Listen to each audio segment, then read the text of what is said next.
Bismillahirrahmanirrahim. Assalamualaikum warahmatullahi wabarakatuh. Sahabat-sahabat sekalian, suatu ketika Abdullah ibnu Mas'ud pernah meriwayatkan kisah tentang ibadahnya Nabi. Nabi SAW beribadah di malam hari dengan ibadah yang luar biasa. Sampai kata Abdullah, kaki beliau bengkak, air mata beliau memenuhi pipi beliau, dan beliau terlihat sangat lelah karena ibadah itu. Lalu Abdullah bin Mas'ud bertanya, "Ya Rasulullah, bukankah Allah telah mengampuni dosa-dosamu? Bukankah Allah telah menjaminkan surga untukmu dan memuliakan engkau? Kenapa ibadah seperti ini ya Rasul?" Nabi menjawab, "Aku ingin menjadi hamba yang bersyukur." Ini adalah salah satu contoh bagaimana lelahnya Nabi untuk beribadah kepada Allah, dan beliau tidak mengeluh dengan lelah itu. Beliau justru menikmati lelahnya, karena lelahnya Nabi lillahi ta'ala. Bagaimana dengan kita? Apakah kita sudah pernah merasakan lelahnya zikir? Atau zikir kita hanya zikir-zikir yang ringan di sisa-sisa waktu kita? Apakah kita merasakan lelahnya tilawah Al-Quran?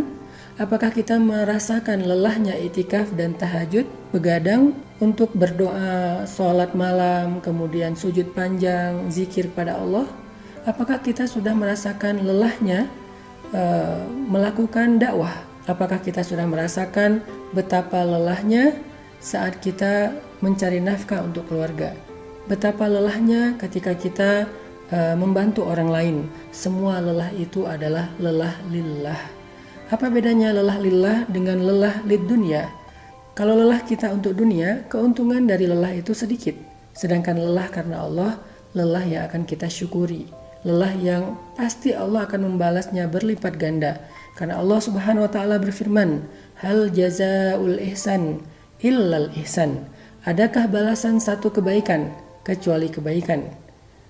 Al jaza ala qadril masyaqqah. Jangan bersedih ketika kita merasakan lelah saat beribadah. Ketika kita merasakan ada masalah saat kita beramal soleh. Ketika kita merasakan beban dan ada rasa berat yang luar biasa untuk melakukan satu kebaikan. La tahzan, jangan bersedih. Kenapa? Karena sesungguhnya para ulama mengatakan balasan Allah itu tergantung tingkat kesulitan dalam beramal. Semakin berat dalam beramal, semakin istimewa balasannya. Semakin berat dalam beramal, semakin besar pahalanya di sisi Allah Subhanahu wa taala. Jadi kalau kita ngerasain sholat kita lebih berat daripada orang lain. Kenapa?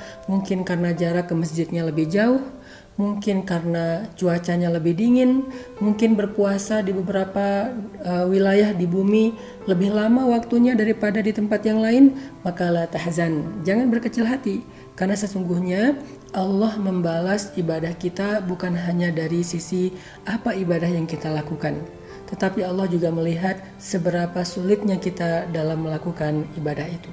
Orang yang tinggal di negeri musim panas saat berpuasa, sehingga puasa mereka lebih berat daripada berpuasa di Indonesia mungkin yang stabil, maka sesungguhnya pahala puasa mereka lebih besar daripada yang lainnya.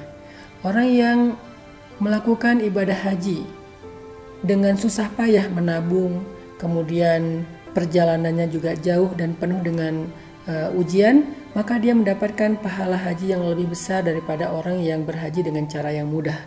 Orang yang sholat berjamaah di masjid, maka bukan hanya pahala dari sholatnya yang Allah hitung, tetapi pahala dari lelah dan jauhnya perjalanan dia dari rumah ke masjid. Orang yang paling besar pahalanya di dalam sholat berjamaah adalah orang yang paling jauh rumahnya dengan masjid. Tetapi ada juga orang yang lelahnya bukan karena Allah, sehingga Nabi SAW pernah bersabda, "Kam min sha'imin laisa lahu min siyamihi illal ju' wal 'atash." Betapa banyak orang yang berpuasa, tetapi dia tidak mendapatkan dari puasanya kecuali lapar dan haus. Betapa banyak orang yang sholat malam, tetapi dia tidak mendapatkan dari sholatnya kecuali lelah dan ngantuk. Kenapa mereka merasakan lelah tetapi sia-sia? Karena ibadah mereka, lelah mereka bukan lillah, bukan karena Allah. Puasa mereka bukan karena Allah. Sholat malam mereka bukan karena Allah. Zakat dan sedekah mereka bukan karena Allah. Ketika mereka memberi makan orang yang berbuka puasa di jalan, bukan karena Allah, tetapi karena manusia, karena ingin di-like, karena ingin posting, karena ingin dikomen, karena ingin dipuji oleh manusia, maka lelah kita menjadi lelah yang sia-sia.